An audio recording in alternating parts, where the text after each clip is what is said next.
Going live, and here we go. Let's get Ableton on screen. What's up, everybody? Welcome to Steps in the Mix Process. I'm Steve Knotts. Today, I'm going to tell you what are the basic steps you need to do to make a great mix. And these work for any size project at any stage of your career. It's the same stuff. This is real audio engineering. A little bit of flavor of my own opinions on things, but you're going to get a great overview of how it works. So to start off, take a look at the right side of the screen with my little lesson plan over here. Whoop, there is my monitor screen. And I'm looking at the comments, so you can say hi and ask any questions anytime you hop in. So what are the steps of the mix process? Well, basically, think about if you're making a salad, you got a whole bunch of veggies like cucumbers, carrots, lettuce, tomatoes. You don't just put all of them in the salad bowl at the beginning and call it a finished salad. What you do is you take each piece of fruit or vegetable, you wash it, peel it, cut it up in small pieces, put it in the salad bowl with the right amount that matches the rest of the stuff in the salad, so that when you're done, you have a salad that fits in your bowl. Now, you don't want to take 10 heads of lettuce for a normal small size salad and end up with a salad where the lettuce is falling all over the place. That would be too much. And you don't want to take a cucumber and make like a perfect salad, then take a whole entire cucumber and put it on top, because it's like, what am I going to do with this giant cucumber? Everything has to be adjusted to fit together in the right amounts within the container you're making, the mix. That's what we do with your instruments. They're just like fruit salad or a veggie salad. Peel them, wash them, cut them up in little pieces, put them in the bowl in the right amount, put on some salad dressing. Salad dressing is like your effects, and then you have a nice salad. So I'm talking about the analogy of making a salad is like making a mix. Step one, clean up individual sounds. What's the reason why? The reason is problem solving. Maybe you have sounds with a volume problem, so you got to do some gain staging and get the level coming in right. Maybe there's a problem in the tone, so you have to solve the frequency with like EQs or filters. Maybe you have a problem with dynamics. You might need a compressor or a limiter or a gate to cut out some noise in between. So the basic cleanup is just getting every sound in the mix to come through loud and clear so you can hear the best, most important part of that sound and not the garbage in the sound. And you wouldn't believe how much garbage there is in stuff like hi-hats have a lot of low frequency that you don't need. There's a lot of problems to be cleaned up. So step one is clean up every sound in the mix. I'm going to demonstrate some examples in today's stream. Let's go on. Step two, rough mix levels. This is what amateurs think mixing is. You take your volume faders, move them up and down. You take your pan knobs, move them off to the sides. That's what mixing looks like when you see somebody doing it. They're pushing stuff up and down, they're tweaking stuff. In live sound, we call that pushing faders. If there's like, if you do the whole mix, you set up the whole band, get everything running, do all the monitors, and then somebody comes over like a manager and they're like, we gotta mix this better, put the vocals up. And they just like push the vocals up. You're like, okay, you're pushing the fader up. Good job, you did it, that was good. That's the easy part of mixing. But it's important to note that you can make a world-class mix just using your output faders and your pan knobs if you have great ingredients to start with. And for decades, people made records with just a mixing board, and being able to adjust the volume and pan of every sound was like a massive advantage. So at one time, these simple, dumb little pan knobs and volume faders were a massive revolution in mixing. Don't ignore how powerful they are. Step three, create track groups. This is where it starts to get fun. Which sounds get grouped and why? Well, let's take a look at this session. My drums are in a group, got them all in one place. My mid-bass sounds are in a group. Of course, I was at a dead spot. And my instruments are in a group. Another great thing to group is vocals and background vocals. And the idea is that every group of sounds need their own type of EQ and compression to bring out the best. The drums are going to need a different type of compression and EQ than a slow group of synth pads or bass sounds. So making track groups helps you get sub-mixes of every sound group so you can make a professional sounding mix better. In my tracks, I usually have 4 basic groups where there's the low end, kick and sub. There's all the drums with drum reverb, all the instruments of synths and reverb and delay, and then the 4th group would be vocals if there are vocals in the track. And track groups are really helpful to make your track sound pro and also to make mixing easier and faster. So when you want to work on something, you can easily just solo that one group and not have to go through and like mute every other track one by one by one by one with the mouse or on the mixing board or whatever. So mixing with track groups is super, super helpful. There are some rules for submixes that you should follow. And by the way, when you get good at mixing track groups, the same rules apply to the main left-right mix, which is essentially just a group of all the sounds. So when you get good at track groups, you get better at mixing your left-right channel. What else we got? after creating track groups, let's review from the beginning. Number one, clean up every individual sound on every track every time. Solve problems with volume, tone, dynamics. Step two, rough mix levels. That's just volume and pan with the output faders. Make it sound good enough to be enjoyable because this can be fun. Step three, make track groups. This is developing your submixes of instrument, drums, vocals, whatever you got in there. Step four, effects and routing. This is where it gets fun too. This is using reverb and delay for adding space in the mix and putting some dimension around the sounds. And sometimes using creative effects where you add things that change over time that are like maybe doing some automation or something like that. So step four of effects and routing is kind of like putting the salad dressing on the salad. It's more of like a end part of the track. I'm not talking about sound design where you're making some synth that has a delay built in and it's like a really cool sound. Sound design is a creative thing you can do anytime at the beginning of the production process or whatever. I'm talking about like technical mixing, getting your drum reverbs in place, having everything hang together so it sounds natural and fits together. And I put creative automation in that phase too, because that's an important part of making a polished master channel mix in the arrangement with your automation that we can look at later. Then step five is at the master channel or the main channel. The biggest thing I want to point out is why you don't do mastering during the mix. There are a whole bunch of reasons. I'm just going to tell you right now, don't plan on doing mastering as part of your basic mix. What you should aim for is making a balanced mix. That's the best mix you can get first. And then you do mastering at least in a separate project later after a break, or even better yet, have someone else do it in a different room with different ears, with different equipment for another opinion on it. And yeah, you can do your own mastering, but you gotta know what you're hearing in your speakers in your room before you can really make a good master. So don't try to make an excellent master, final perfect thing in the mix process, because that's not really how it should work. And then the last step is, we're doing a live mix class starting Monday next week. Okay, let's go a little deeper on this. Step one, clean up individual sounds. We're doing problem solving on every sound. I'm not gonna take the time to literally do this right now in this track, but I'm gonna go through each track and show you the sounds and just talk about what plugins are on there and why, or what problem is it solving. So here is my universal channel strip. Let me bring this up a little bit. What do we have happening in this kick drum? I can see the level is nice and loud from the original sample. This is coming from just an audio sample. Let me make a loop that keeps us in the same sound. So what I would do in this is ask questions. Is the level of the kick drum okay? Well, yeah, it's coming up nice and loud in the channel, so I don't have to worry about adding utility gain. How about the frequency range of this? Well, let's get a look at the spectrum using EQ. I can put my mouse on the line, look at the little box in the lower left-hand corner, and see the kick drum is big, around 45, 50 hertz, which is great, and not a lot of high frequency on there. So I don't need to actually do a ton of EQing on here. And obviously I don't need to filter it with a high pass filter. Maybe for fun, I want to pull up the click a little bit so I can really hear that kind of spank and click sound coming through the mix. So around 2K, maybe not quite as much resonance. So there's a little bit of a click on the top of the kick drum, and the low end is working fine. Do I need to compress this? I don't know. I mean, you could if you want that smacked sound, but if you have a good sample and you can recognize that it doesn't really have problems, you probably don't need to do a whole lot to it. Then in this kick drum, usually go in the mid-range and ask the question like, is there any stuff that I need to cut out?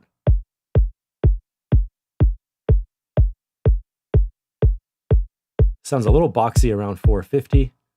Make a nice cut down there. Cut before you boost. Of course, I'm in headphones right now, so that sounds a little tubby around 160. So I'm not promising this is the best EQing that's ever happened in the whole world, but to illustrate that we're just doing some problem solving. And now that I have cut out some nasty frequencies that I don't want, I might just go down to 50 hertz, do a nice wide boost, a couple of dB to make the kick drum thumpier. And just for fun, let's see what happens if we add some limiter to hear what happens. Do I want that much squashing? No, I don't, but just a little bit, like a dB of gain. Okay, so all I did right here, I a little bit of EQ, and just a little bit of tonal adjustment. There wasn't really any problem with the level or dynamics. And let me turn off this phone so it's not vibrating or making noise. What are some other problems you might find in the mix? Well, here we have a sub bass. I want the bass in mono, so I use a utility plugin to put the low end of this sub bass in mono. I do some compression to even out the level so I can hear it consistently coming through, and add some makeup gain. And I smack it into a limiter so it doesn't have peaks spiking up. So I would say this this sub bass line had a little bit of dynamics problems that I solved with the compressor and limiter. And then there was a stereo field issue that I used the utility plugin to make the bass mono, so it's going to be tight and compatible on all kinds of different systems. Then we go through every other channel in the mix. Top loops, I use the gate and a compressor. I did this one in an example yesterday. Here's a sound before any effects. That top loop is so noisy and nasty. And after the effects rack, it's a nice, tight, snappy rhythm that feels great in the track. Here's another top loop. What does this one sound like raw? Not as bad as the first one, but it's a bit quiet, and that sounds snappier and better. This snare has a channel strip on there. Tone is different, level's different. After the effects, tone is different, level's different. What's happening with this hi-hat? This is a drum rack of hi-hats. Let's minimize this, turn off the effects rack. Where did I just go with the sound?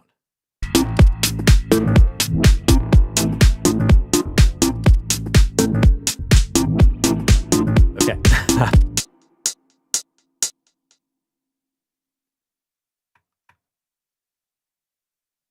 Why am I losing that sound? Oh, I think there's some automation in the mix, yeah.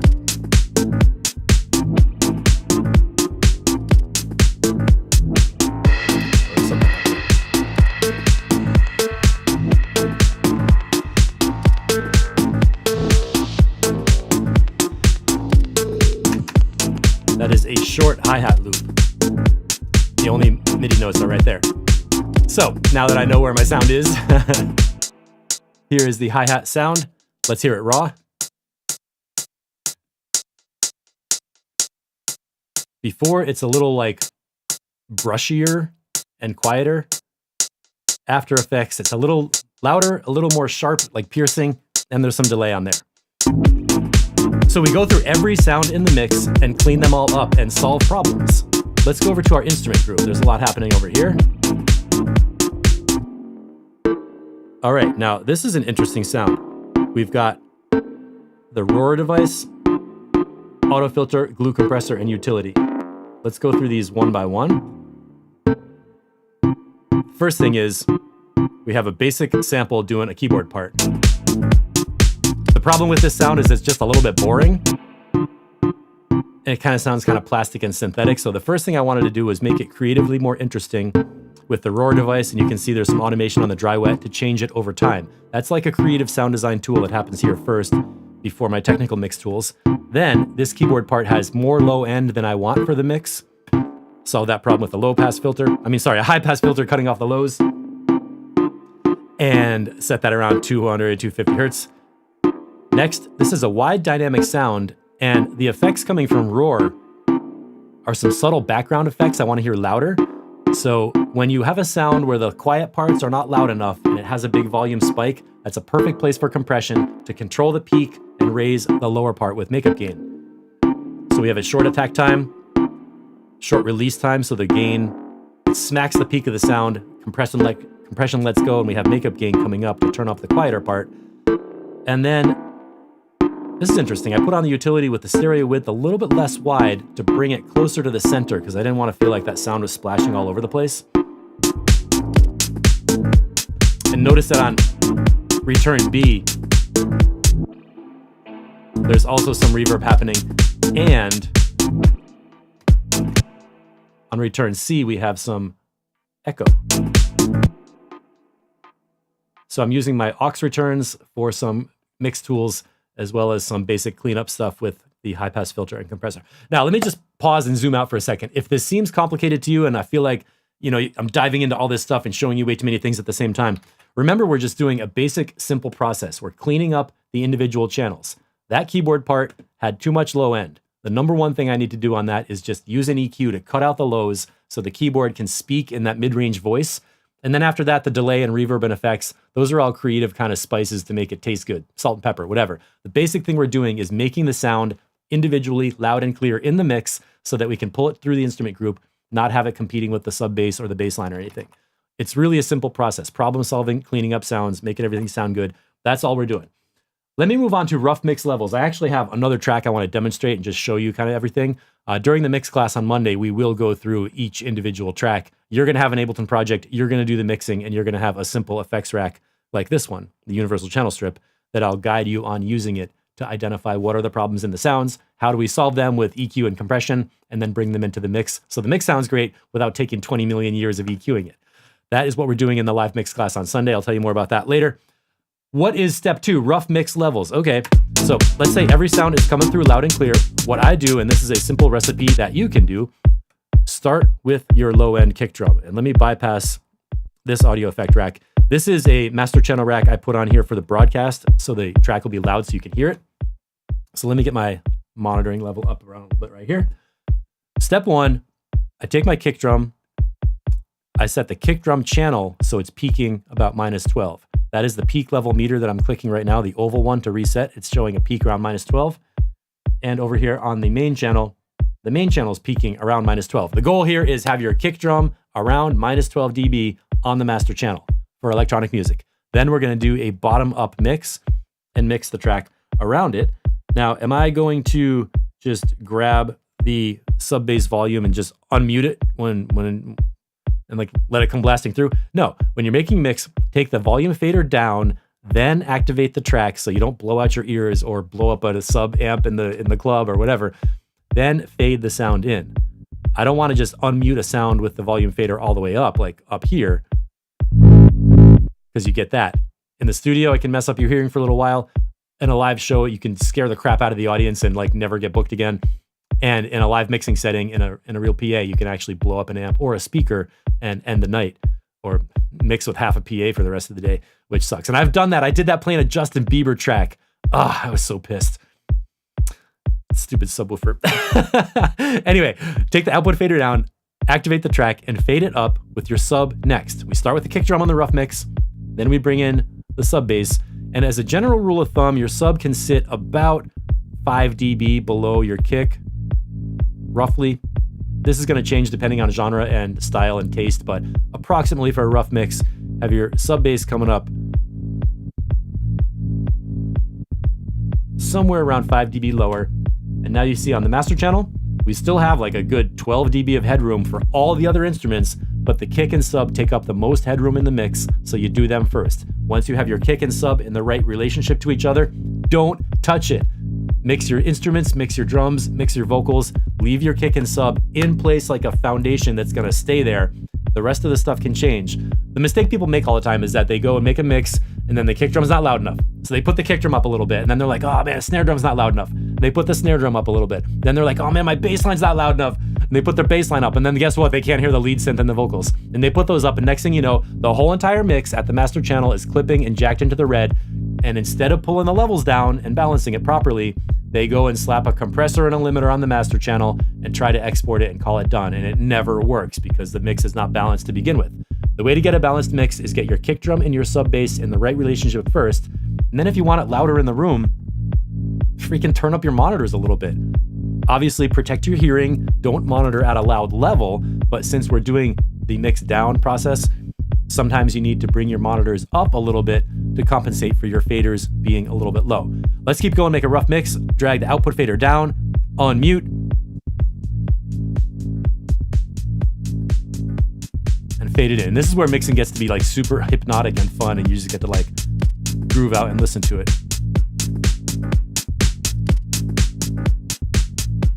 And just to check, I might do a little spring reverb. And there's my drum reverb on A, a preview of effects. The drum fill, I'm not sure how loud that is or where that comes in. Here's another little pro tip about mixing. Before you start a mix session, get some loops ready in the track where you know what is happening, so when it's time to mix like the drum fill, you can find it and set the level.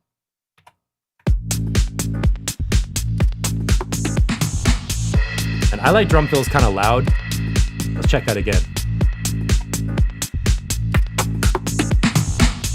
They should really cut through the mix and grab your attention. What's on track 12? Fuzz bass. Where is the fuzz bass? Well, I happen to know. In my overview up here on top, fuzz bass on track 12 is a little bit later in the song. Let's grab this drop over here. See, I have markers in my timeline. I can easily grab some loops, get my sounds in there, and pull them into the right space.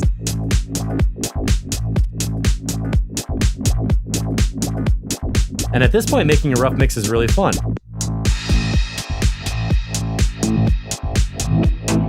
You just get to listen to your enjoyable individual sounds and pull them into the mix at the right level. Now I want to pull up my instrument group on track 16. Where are my instruments on track 16? How about over here? 16, volume down, activate. And if I want a solo to really hear the details of what's inside this group of instruments, I got them all grouped right there. I can hear what's happening, and I can check on my instrument group if we need EQ and compression on that group of sounds to keep them in shape. Then finally, there are vocals in this track. I'm not going to do a lot with the vocals because I'm talking also, but let's get it in.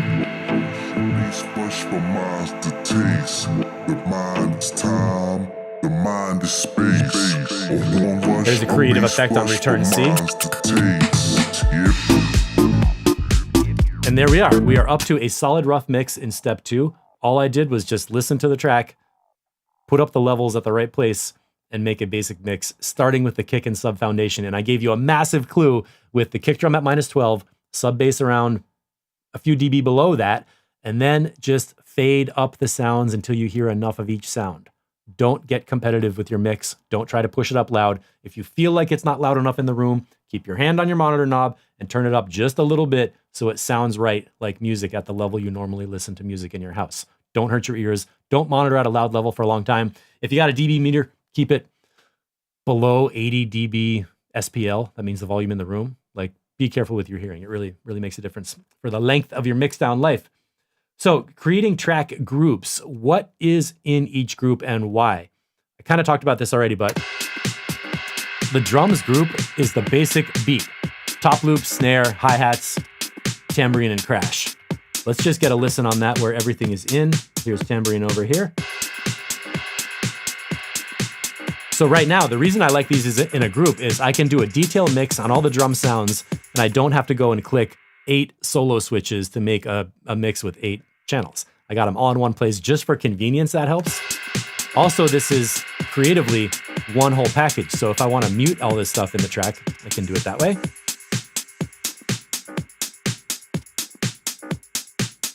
These are all assigned to drums group, right? And then for final polish, look what we got on here. An EQ and drum bus. I'll mute the vocals because I'm talking. Here's the drum bus. The track 3 drums group before drum bus and after. Before, after. What we're doing is taking the drums and making them louder.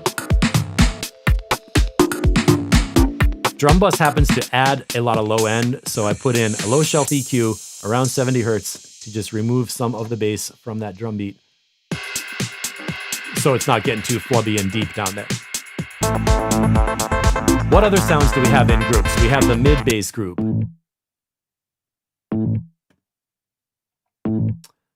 Let's find a place in the track where the mid bass is in with the other bass. These two sounds are by themselves. And why are they in a group alone? Well, it's not a long, slow pad sound like the other instruments. And it's not a fast melodic sound like the lead group. These are plucky, they're percussive, and they're deep. So plucky and percussive means they need their own style of compression, and deep means they need their own EQ curve. So I put a drum bus and an EQ8 on this mid bass group to pull out that specific feature of these being kind of bassy pluck sounds. And if I want more or less of this group, these two sounds go together, and I really want to be able to control them together as one unit. Notice I have a little bit of pan position happening on here. Not too much, but enough to make it a little bit spicier. And next, the instrument group. Why are these in a group? What's in this group? We've got the first two pads, string instrument, and the stutter synth. Now the string instrument thing, that's plucky like the basses, but it's mid-range, and I don't want the same EQ curve on there. And let's look at what are the other opening synths. This soft stuff. Now that I think about it, this stutter sound in the string instrument could be another group. Fast lead group, because they're like the mid bass, but a higher frequency range. And I think it's kind of appropriate to have those together. So now this instrument group is like just the synth pads, just these three kind of angelic voices, nice and soft and slow. And they sound like one instrument, so now I have one fader to control these three. And when we get to the fast leads, which are over here, 1, 2, 3, 4.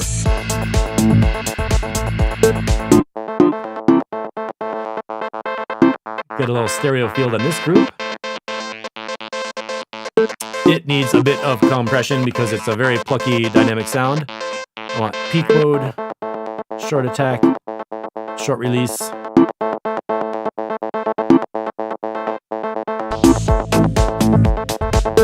So there we go. The psychology of why you put sounds in groups is to do detailed EQ and compression on each style of sound. For example, lead vocals need different EQ than background vocals. These fast lead synths are a little bit of a different vibe from the slow, groovy vocal pad synths. And then the fuzz bass is a different frequency range than the other instruments. So these three instrument groups are all kind of like taking their own style in the mix. That's why I made track groups. And let's move on to effects and routing. Why do we use return tracks? Simplest answer is that sometimes you want multiple sounds going into the same effect, like a drum reverb. I don't really want to copy this drum reverb and paste it how many times? 1, 2, 3, 4 times, 5 times. That's a waste of resources on my processor, and it is going to make a washy, kind of messy sound. So what I do is keep my effects on a return, where I can go through with my aux send knobs, and any sound that needs drum reverb,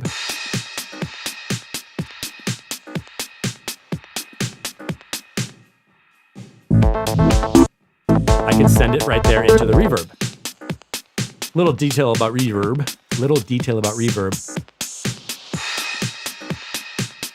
It sounds best when it's almost invisible. So if I mute the reverb, I can tell there's a hole.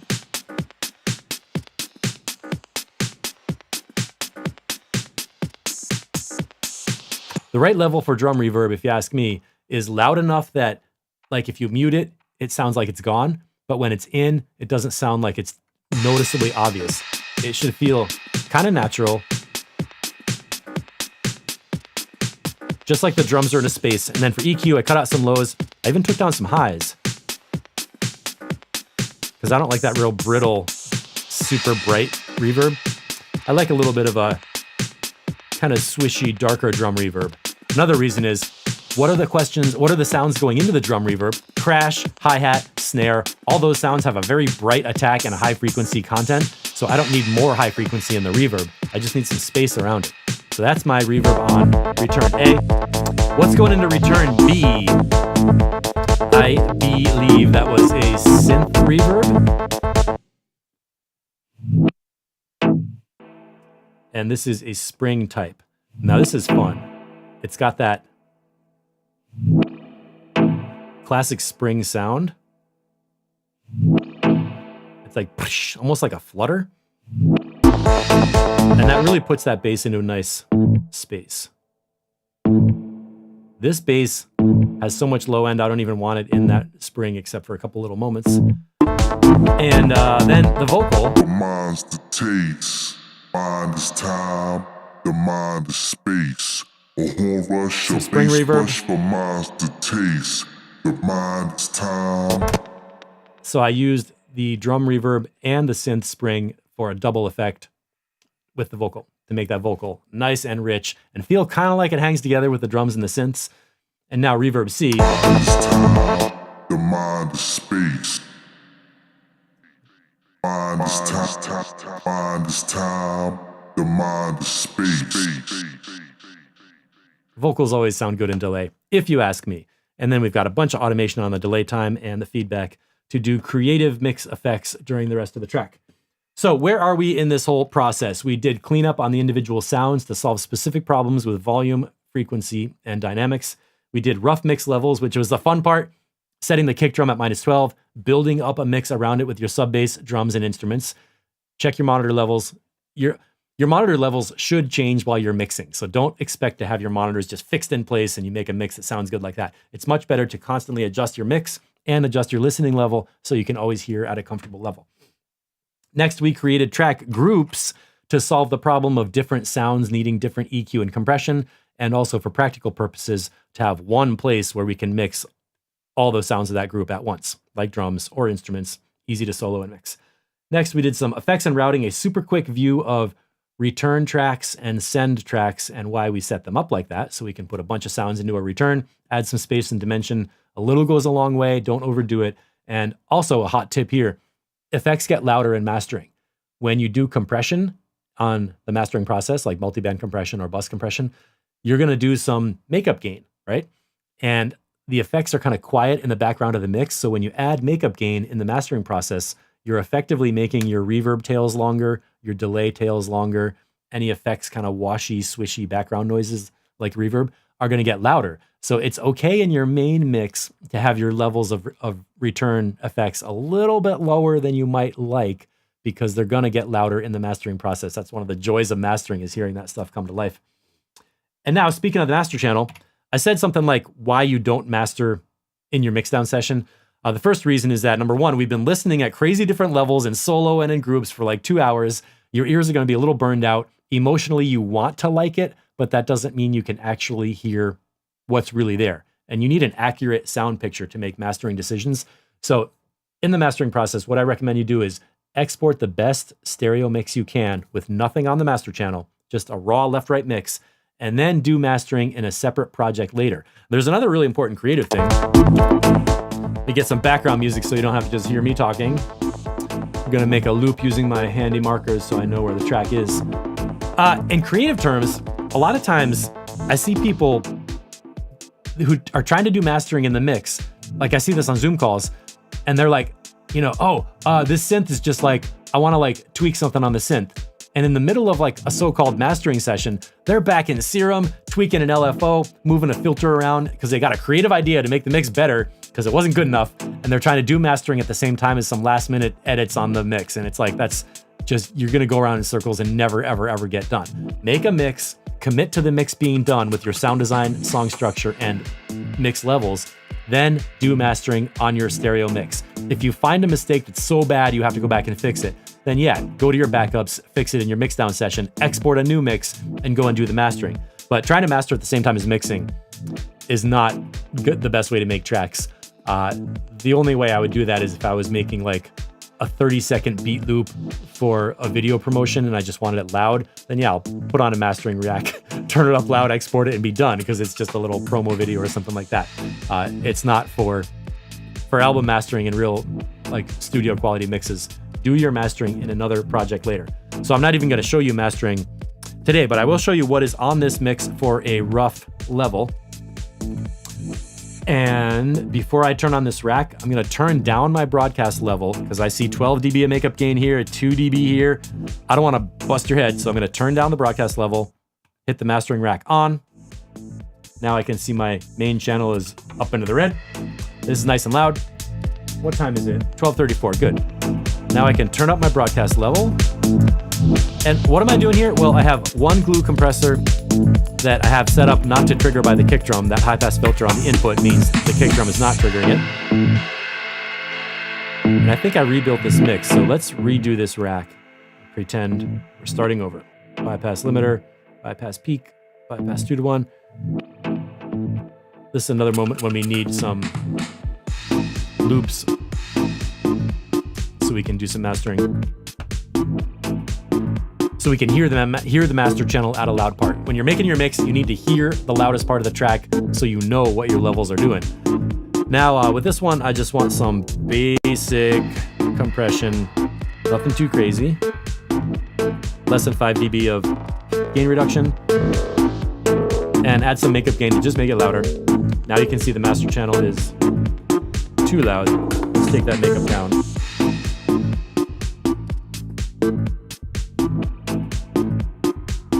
Bass leads are a little louder. Let's turn on this glue compressor.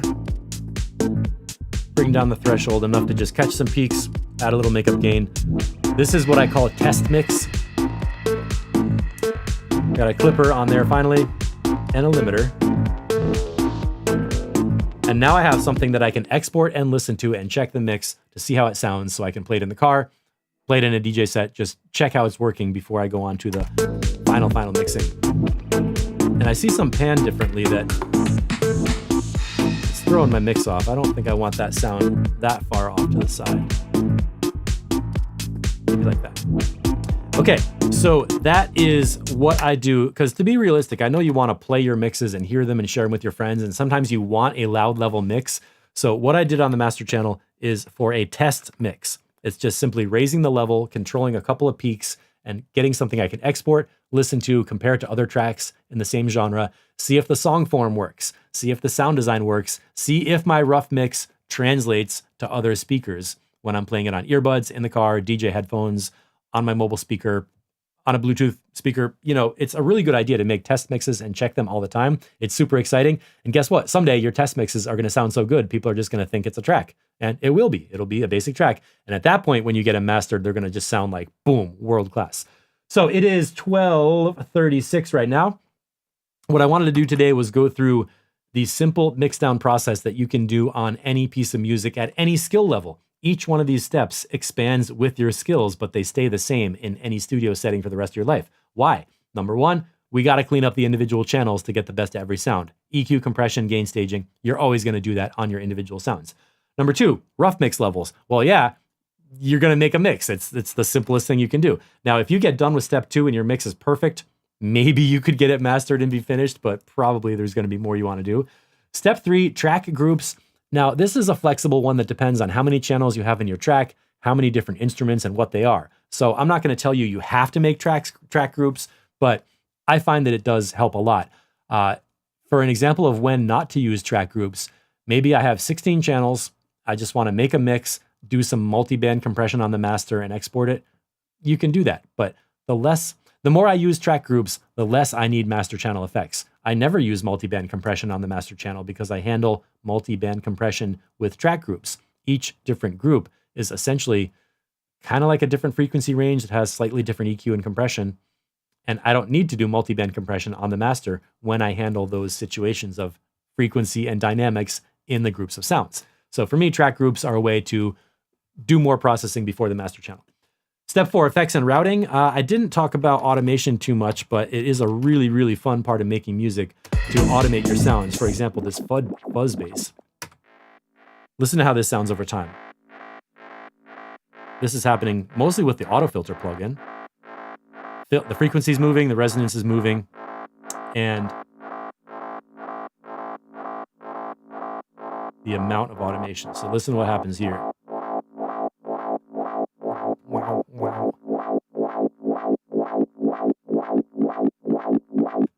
It's becoming a different sound. Much more pulsing.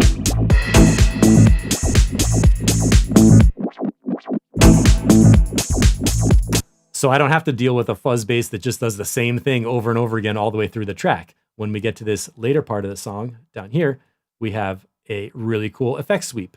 Notice that's about 2/3 of the way through the song, kind of an interesting moment for a climax about 2/3 of the way through. But that's a song structure tip, and we're not talking about that.